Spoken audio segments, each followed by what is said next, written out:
Michael, if he dies, you will live with this for the rest of your life. The words hit him like a slap. He was standing in a hospital corridor. White walls, harsh lights, the smell of antiseptic and fear. His aunt was crying. A nurse rushed past. Somewhere down the hall, a machine beeped in slow, mechanical rhythm, and Michael couldn't breathe. "Why didn't you call him?" his aunt asked again, her voice breaking. "Why didn't you just call your brother?" He had no answer. His phone was still in his hand, and on the screen, an unopened message. 3 weeks old. "Can we talk?" You want to know how it escalated to this? You want to know how a man can stand outside an ICU room with ashes still faintly visible on his forehead, realizing that the person he refused to forgive might never wake up? Then stay with me, because this is not just Michael's story. This might be yours.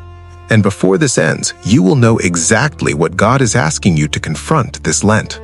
Subscribe now, not casually, but intentionally, because this is day one of a journey that will not entertain you. It will expose you. Now let's go back. Ash Wednesday morning. Michael was 29. Catholic. Not perfect, but not terrible either. He believed in God. He went to Mass most Sundays. He tried to be decent. He wasn't scandalous. He wasn't rebellious. He wasn't a bad Catholic. At least that's what he believed. That morning he woke up late, showered quickly, wore a black hoodie, looked in the mirror for 2 seconds longer than usual, then grabbed his phone. Notifications flooded the screen. Emails, group chats, news alerts. And then, that one message, unread, from Daniel, his younger brother. "Can we talk?" 3 weeks old, still unopened. He stared at it, thumb hovering. Then he locked the phone. Not today. Because today was important. It was Ash Wednesday. And Ash Wednesday feels holy, doesn't it?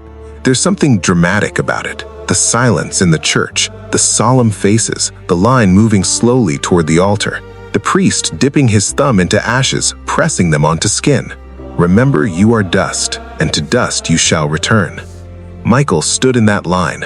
When it was his turn, the priest looked directly into his eyes, not distracted, not rushed, slowly. "Remember, you are dust, and to dust you shall return." Something tightened in Michael's chest, just for a second, like his body knew something his pride did not. But he shook it off. Emotion, just emotion. He walked outside, took a selfie, good lighting, ash cross clearly visible, posted it. New season, new discipline. #Lent. Let me ask you something. Have you ever announced your Lent before deciding what actually needs to die inside you? Be honest, what are you really struggling with right now? Not what you're giving up, what you're avoiding. Because here's what no one at church knew. 3 months earlier, Michael and Daniel had a fight. Not small, not petty. Their mother had been hospitalized. Bills were rising. Daniel called him late one night. "I need help." Michael had the money. He absolutely had the money. But what he didn't have was softness. "I'm not your backup plan," he snapped.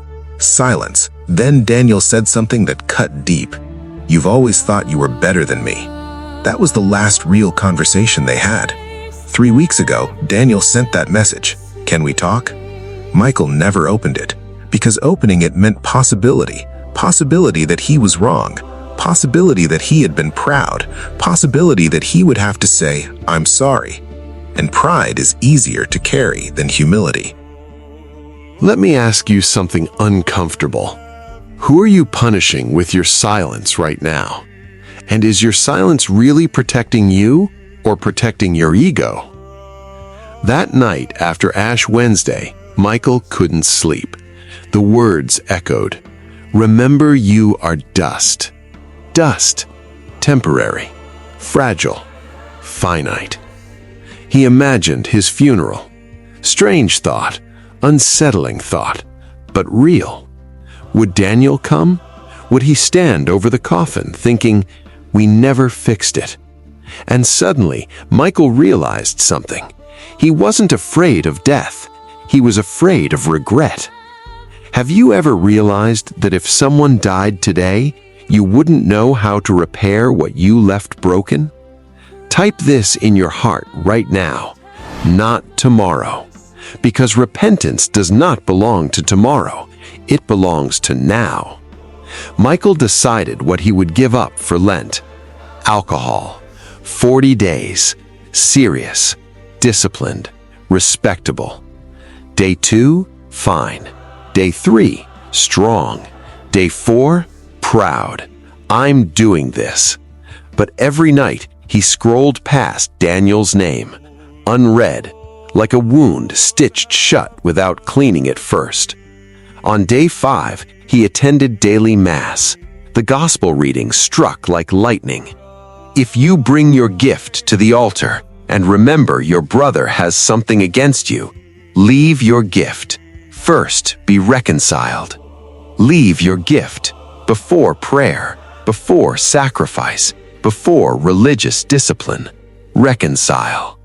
Michael felt exposed, like the gospel had called him out by name. But instead of conviction, he felt irritation. Why is everything about this? Because Lent is not about comfort, it is about truth. Day 9, the phone rang. Unknown number. He almost declined it. Something made him answer. Hello? Michael, this is Chris. I'm with Daniel. Silence. I don't know how to say this. Time slowed. Daniel was in an accident. Everything inside him froze. He's in the hospital. The ashes suddenly meant something. Not ritual, reality, dust. He drove faster than he ever had, thoughts crashing into each other. What if that message was goodbye? What if this is it?